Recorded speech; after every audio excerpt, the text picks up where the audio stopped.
বন্ধুরা, পেহেলগামের একটা সুন্দর গল্প আজ আপনাদের আমি শোনাবো। পাহাড়ের গা বয়ে ঝরে পড়া জলের শব্দে যেন গান গাইছিল।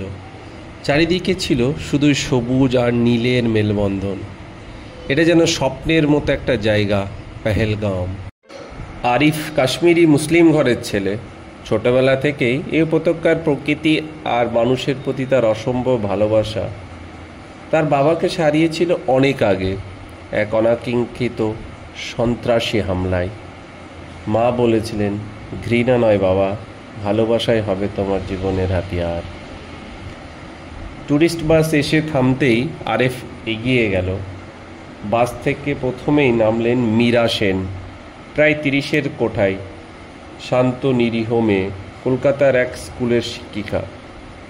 মীরার চোখে ছিল আদম্য কৌতূহল কাশ্মীর দেখার, এবং আরিফ সেটা টের পেল। সে বলল, আপনারা সবাই স্বাগতম পেহেলগামে। আমার নাম আরিফ, আমি আজ আপনাদের এই স্বপ্নের ভূমি ঘুরিয়ে দেখাবো। হাসি মুখে বলল সে। মীরা অবাক হয়ে দেখছিল এই তরুণ ছেলেটা এত আন্তরিকতা নিয়ে কিভাবে মানুষের সেবা করে। পরের কয়েকদিন আরিফ আর মীরা সহ গোটা দলটা পুরো পাহালগাঁও ঘুরে বেড়ালো। বিবাড ভ্যালি, আরু ভ্যালি, চন্দনওয়ারি, প্রতিটি জায়গায় আরিফ শুধুই দৃশ্য দেখায়নি, সে প্রতিটি গাছ, প্রতিটি নদী, পাথরের পেছনের গল্প বলেছিল। সে বলেছিল কিভাবে পাহালগাঁও ছিল শান্তি আর ভালোবাসার প্রতীক, এবং কিভাবে হিংসা তার বুকে থেকে চিরতরে সরে। আরিফ মীরাকে বলেছিল, দিদি জানেন, আমার আব্বু বলতেন এই মাটির প্রতিটি ধূলিকণা ভালোবাসার কথা বলে। যারা এখানে রক্ত ঝরায় তারা ভুলে যায় রক্তে কখনো ফুল ফোটে না। মীরা চুপচাপ শুনছিল, বুকের ভেতর কেমন এক অজানা একটা কালো রাত্রির ঘটনা।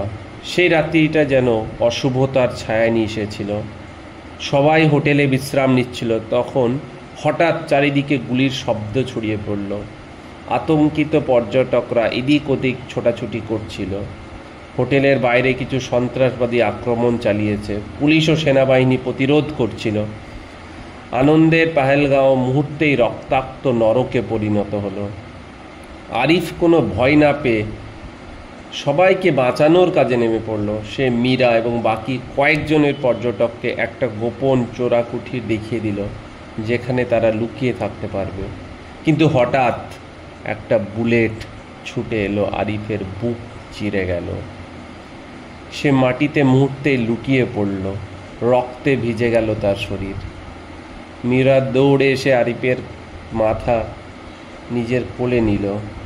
আরিফ তাকে খুব কষ্ট করে বলল, দিদি আমাকে কাঁদাবেন না, দিদি সবাইকে বলবেন ঘৃণা নয় ভালোবাসা ছড়ান, পেহেলগাঁও আবার স্বর্গ হবে। তারপর আরিফের চোখে তারা চিরকালের জন্য নিভে গেল। মীরা কলকাতায় ফিরে এলো, পেহেলগাঁও তার মন থেকে মুছে গেল না। সে নিজের স্কুল ছাত্রছাত্রীদের সামনে দাঁড়িয়ে আরিফের কথা বলল, কিভাবে এক সাধারণ ছেলে ধর্ম বা জাতি না দেখে জীবন দিয়ে মানুষের প্রাণ বাঁচিয়েছিল। মীরা তার লেখালেখি শুরু করলো, পত্রিকায়, বইয়ে, সোশ্যাল মিডিয়ায়। শেষ দেখা পেহেলগাম নামে একটি স্মৃতি সিরিজ। তার লেখা ছড়িয়ে পড়ল সারা দেশে। মানুষের মনে ঘৃণার পরিবর্তে ভালোবাসার আলো জ্বলে উঠল।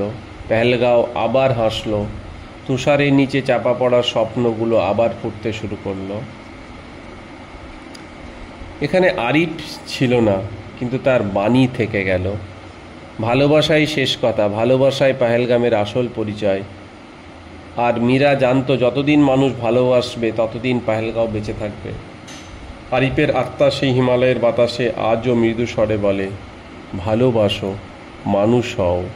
মতো একজন যুবক, এর নাম ছিল সৈয়দ আদিল হুসেইনি, যে কাশ্মীরের ওই পাহাড়ে থাকা একজন সুন্দর যুবক, যে তার পর্যটকের জীবন বাঁচাতে গিয়ে নিজের জীবনকে পরোয়া না করে সন্ত্রাসবাদীদের সঙ্গে লড়াই করতে গিয়ে নিজের প্রাণ হারায়। আজ সমস্ত মানুষের জন্য একটা প্রমাণ হিসেবে সৈয়দ আদিল হোসেনি তার পরিচয় রেখে গেল। হয়তো সেও চাইতো যে সন্ত্রাসবাদীরা না জিতুক, এখানে যেন ভালোবাসাই আগে। বন্ধুরা, এই গল্পটি যদি আপনাদের ভালো লেগে থাকে তাহলে অবশ্যই লাইক, শেয়ার এবং সাবস্ক্রাইব করবেন এবং আপনাদের ভালোবাসা দিয়ে এই চ্যানেলটাকে আগে বাড়াবেন। Thank you.